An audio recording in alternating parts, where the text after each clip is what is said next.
Surprenante, improbable, décapante. Une animatrice hors norme, aussi percutante que l'actualité. Karima Brick. On va parler maintenant, je vais vous faire découvrir, c'est Daniela Molano-Jara. C'est dans un texte de Léa Martin au 24 heures là, qui nous le fait découvrir, notre invitée d'aujourd'hui. Elle a décidé, Daniela Morano, c'est une mère de famille, elle a 2 enfants, mais elle a décidé, elle avait envie d'aider des couples à avoir des enfants. Donc, elle est devenue mère porteuse. Pas une fois, mais 2 fois. Elle est enceinte en ce moment.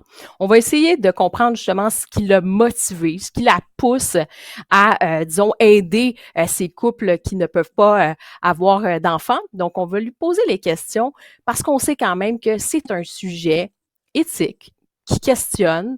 Certains vont s'inquiéter en disant « Oui, mais on est-tu en train de faire une espèce de marchandisation du corps des femmes? » Ou d'autres vont dire « Ben non, c'est la plus belle chose. » Et ça permet justement d'aider des couples infertiles ou pour différentes raisons.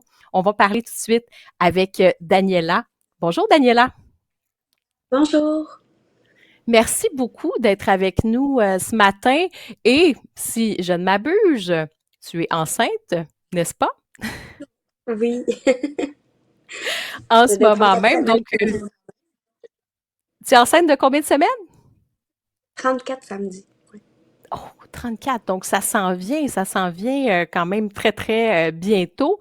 Puis peut-être nous raconter un peu le contexte parce que les gens, bien sûr, ne te connaissent pas à la maison, là, ceux qui nous écoutent.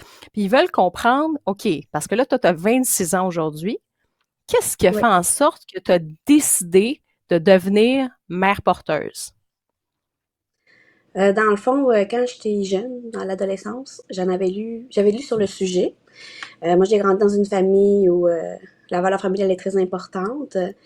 Puis, j'ai eu comme un petit accident. Dans le fond, je tombais enceinte à 18 ans. Et moi, c'est sûr à 100% que je n'allais pas avorter. J'étais comme, s'il est là, c'est parce qu'il va faire partie de ma vie. Puis ça a comme fait dans le 360. Je venais de finir mon secondaire, j'étais au cégep. Je suis retournée chez mes parents, puis j'ai découvert la joie d'être maman. Puis mon chum, il restait à mes côtés. 1 an et demi plus tard, on s'est acheté une maison. Puis moi, j'ai fini mes études en 2022.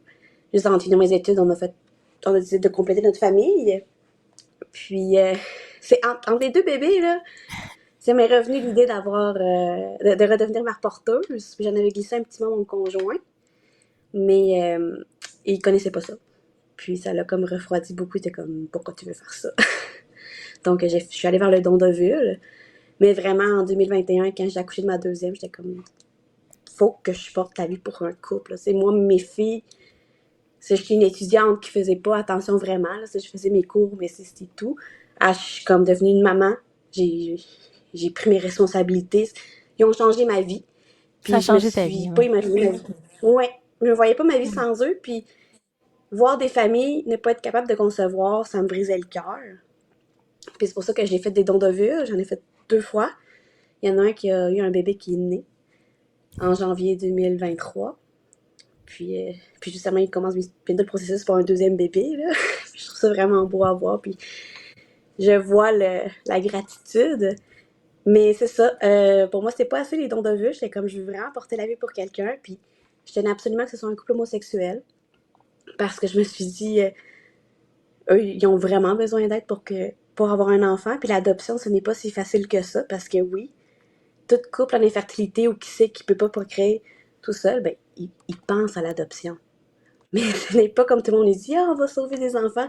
C'est pas de même. Donc, j'en ai reparlé à mon conjoint, puis il a vu que ça faisait des années que j'en parlais. Et il a compris que j'y tenais vraiment, puis il s'est lancé dans le projet avec moi. Oui, c'est ça. Puis on voit quand même, c'est sûr que pour ces couples-là, t'es une sorte de fée, littéralement, là, dans le sens que tu fais vraiment la différence dans leur vie, mais t'es vraiment une exception. Parce que c'est vrai que, j'allais dire, ça court pas les rues, c'est très difficile. Maintenant, bon, il y a des agences, tout ça, mais quand on voit que toi, c'était une démarche, en fait, en amont, tu t'essayais de voir comment moi je peux faire ça, puis de parler du don d'ovule. C'est vrai que les banques d'ovules au Québec, au Canada, disons directement, ça peut être compliqué aussi là, pour les couples. Donc, toi, tu étais dans une démarche très, très proactive. Là. C'est vraiment, tu as eu, Oui. c'est quoi, une espèce de révélation, puis tu t'es dit, ça va être ça un peu ma mission. Comment tu l'as vu? C'est pas mal ça, je te dirais. Moi, je me suis toujours dit dans la vie, j'ai pas vraiment de passion ou quoi que ce soit. Je vis pour mes filles. Je travaille. Tout ce que je fais, c'est pour eux, puis leur offrir le meilleur. Puis je me suis dit, ben c'est ça. Moi, ma mission, c'est comme porter la vie pour un autre couple, puis je vais me sentir comme accomplie, là. Pas que je le suis pas déjà, Mhm. mais c'est comme la petite coche supplémentaire. Puis c'est une grande satisfaction. Puis c'est l'ayant vécu une première fois, j'ai pas de mots pour décrire comment c'était magnifique comme parcours, là. Puis je veux qu'on parle de ça parce que ça a changé aussi dans les lois. Puis il faut le dire, je le disais aussi d'entrée de jeu, il y a toutes sortes de questionnements éthiques. Hein. Il y en a qui s'inquiètent aussi, qui se disent oui, mais là, ça peut être des femmes vulnérables qui vont décider de faire ça pour l'argent, alors qu'on sait par exemple qu'on ne peut pas être payé là, pour faire ça, c'est illégal. Là. Au Canada, on va parler que oui, on a le droit de rembourser certains frais, par exemple des frais médicaux, toutes sortes qui entourent cette grossesse, mais on ne peut pas le faire pour l'argent, mais il y a quand même cette inquiétude-là. Et il y a aussi le déchirement, il y a ce questionnement, puis j'avais envie de te poser la question. Tu portes le bébé, donc, pour ce couple-là en ce moment, mais est-ce qu'il y a un déchirement, justement, quand tu arrives à 9 mois, tu l'as porté, tu sais que c'est un enfant, donc, qui sera, les parents, en fait, tu as les parents d'intention, évidemment, ça va être les parents de l'enfant. Mais toi, comment tu le vis après 9 mois? Est-ce que c'est déchirant au moment où est-ce que finalement le bébé va retrouver ses parents d'intention? Moi, je n'ai pas trouvé ça déchirant parce que je n'aurais pas été enceinte si c'était pas pour eux. Dans le fond, moi, mon chum, après 2 enfants, il en voulait plus, il s'est fait vasectomiser. Donc, tu sais, il est pas là par accident, il est là pour une raison. Mais c'était pas moi sa raison, c'est ses deux papas. Au même titre que mes filles sont là à cause de moi puis mon chum. Donc, puis pour ce qui est des personnes vulnérables, honnêtement, je trouve que c'est... Au Canada, ça s'applique pas vraiment, là. Parce que justement, on n'est pas payé, puis c'est illégal. Puis, tu sais, avant la nouvelle loi, ben, le deuxième parent, la femme ou le deuxième papa, il devait adopter l'enfant. Donc, il y avait comme un processus d'enquête, puis tout ça. Puis, ils sont très pointilleux par rapport au remboursement des dépenses. Puis, s'ils voient à un moment donné qu'il y a un gros montant ou un cadeau énorme, là, tu sais, c'est paisible de 10 ans de prison et jusqu'à 500 000 d'amende. Puis, c'est pas la femme porteuse qui a cette conséquence-là, c'est les parents d'intention. Donc, il y a ça aussi. Puis, c'est pour ça que moi, personnellement, je suis contre la rémunération parce que dès que la rémunération, ben, on peut voir des cas comme aux États-Unis où des futurs parents, ils prennent une femme qui est arrivée illégalement au pays, apportent l'enfant, ils promettent de l'argent à la couche, puis, tu sais, au lieu de lui payer, ils disent, ils appellent les services d'immigration, puis ils la déportent dans son pays. Puis ça, je trouve ça... Là c'est de l'exploitation du corps de la femme puis des personnes, là. Puis c'est pour ça que je trouve ça beau au Canada. C'est pas parfait, la nouvelle loi ni rien, mais c'est un bon début. Puis je trouve ça sécurisant. C'est ça aussi.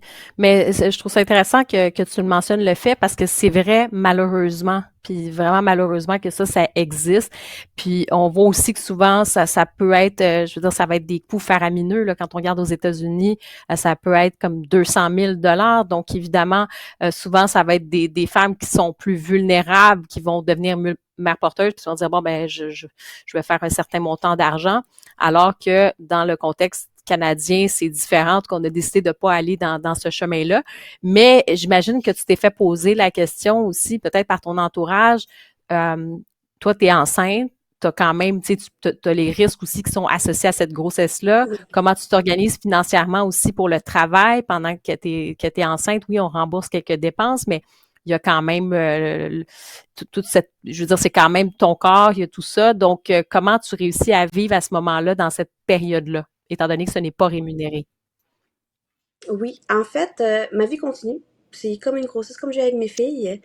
Ça m'empêche pas de travailler. Moi, je fais du télétravail à la maison.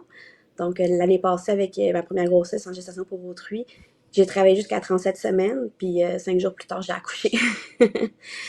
Donc, moi, je continue à recevoir mon salaire avec mon employeur. Puis, tu sais, quand je demande congé pour les rendez-vous médicaux, ben, je prends pas mes heures en banque. Parce que, tu sais, si ça aurait été mes enfants, je les aurais pris.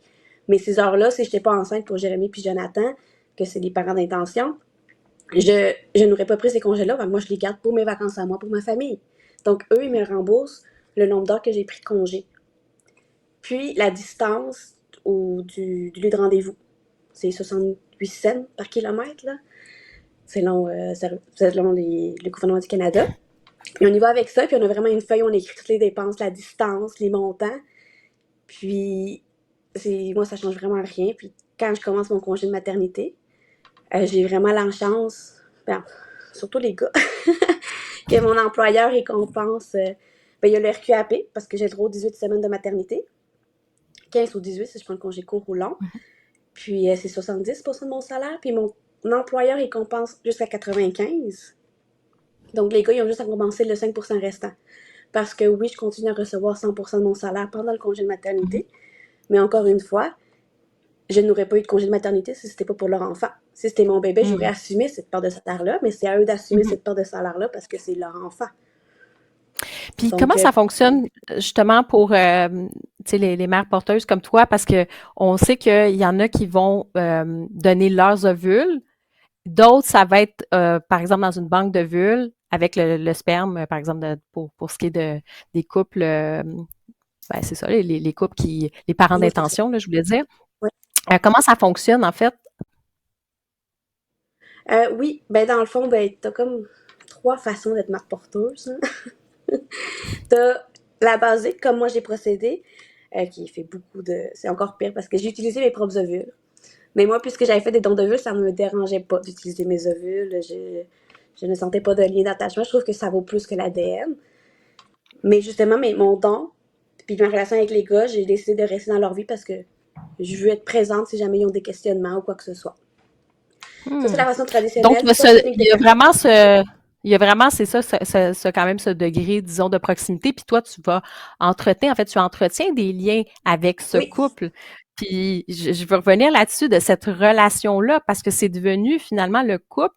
Vous avez dit en entrevue que dans l'article, en fait, que vous étiez, en fait, toi, mais aussi ton conjoint par la suite, vous étiez littéralement un peu comme tombé en amour, entre guillemets, là, sur ce couple-là. Il fait partie de vos vies maintenant. Donc, parle-moi d'un petit peu de ce lien que tu as avec ce couple pour qui tu portes l'enfant. C'est vraiment un lien unique, honnêtement. Comme je l'ai dit souvent, c'est un coup de foudre, mais pas amoureux, mais d'amitié. C'est comme si on était fait pour se rencontrer. Puis c'est un lien que pas grand monde peut comprendre à cause du processus qu'on a vécu. Mais eux sont extrêmement reconnaissants du fait qu'ils sont devenus papas. Genre récemment, c'est la fête des pères, là, puis t'es comme ça. Aujourd'hui, on fêterait pas cette fête-là, c'était pas pour toi, là. Puis je trouvais ça vraiment beau. Puis pas juste pour eux aussi, mais leur famille. Parce que j'ai aussi rencontré leur famille. Tu sais, ils deviennent des grands-parents, des oncles, des tantes. C'est comme une famille élargie, finalement. Vous avez fait comme une sorte de famille élargie parce que les 2 enfants du couple, donc t'as ben là, il y en a un qui s'en vient, là, c'est vraiment imminent, le prochain bébé qui s'en vient. Et l'autre, donc, t'as gardé des liens avec l'enfant et avec le couple. Oui, puis c'est pas le même lien que j'ai eu avec mes filles.